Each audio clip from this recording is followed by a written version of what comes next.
Hi folks, welcome to my channel Facts TV Global, where I bring you the truth as opposed to the interpretation.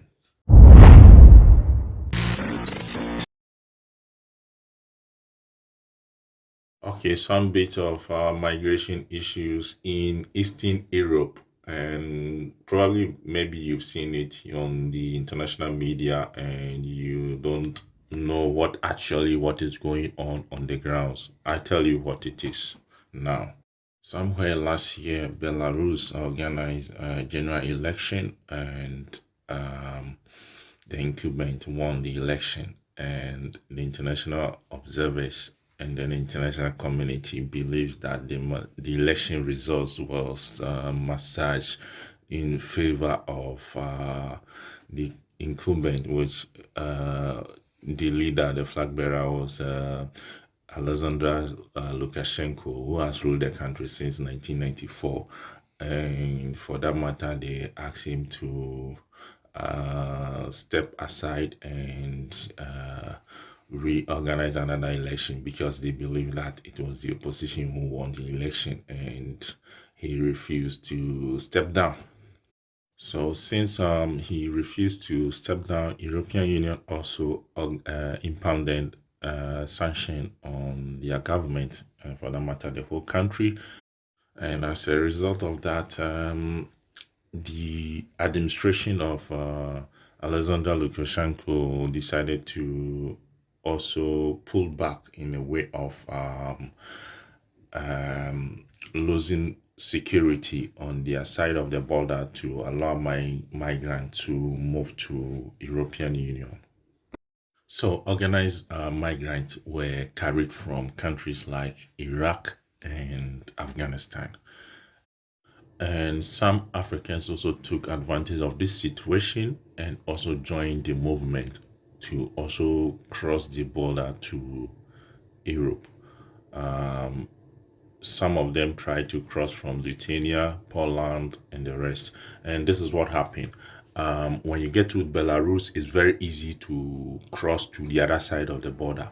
But once you cross from Belarus side to the other side of the border, and then you are not able to enter, because if you are not able to enter, there's no way you'll be able to come back. This is what happened. Those who entered earlier, somewhere in April this year, were able to enter, and then they were arrested and sent to refugee camp. But when European Union realized that it is organized migrant and the numbers are increasing and they cannot do anything about it, what they just did is that they are not accepting any more migrants. They call it illegal migrants, and for that matter, they are not allowing them to cross the border, and started mounting walls, building walls across their borders. So now this is the situation now. Belarus is also saying that if you have crossed their side to go seek for greener pastures in Europe and you are not able to enter, do not come back. If you come back, we are not going to accept you. And this is fencing off Europe's borders. These Polish soldiers began laying some 180 kilometers of barbed wire this summer. And now the government plans to construct a 350 million euro solid barrier. Its goal?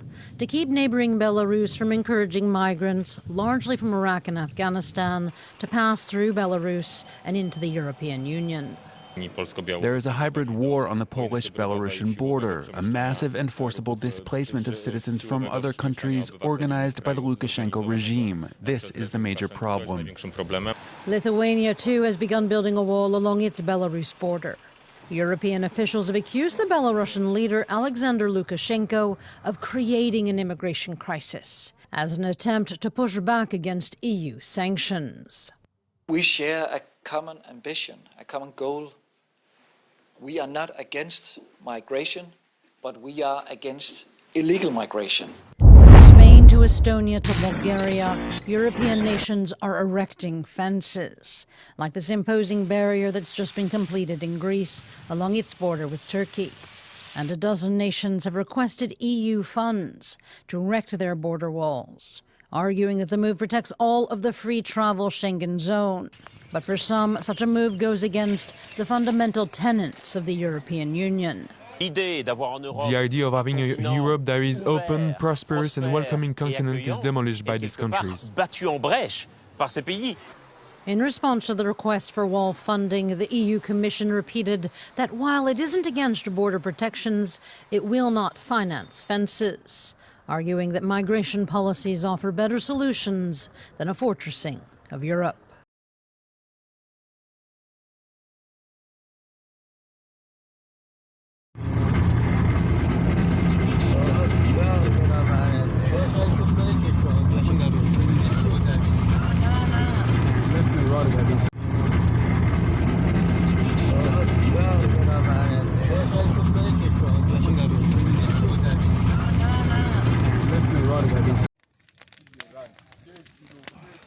Ok, nous sommes ici une famille africaine, des Camerounais, les Camerounais, Nigériens, Guinéens, Ivoiriens, Arabes.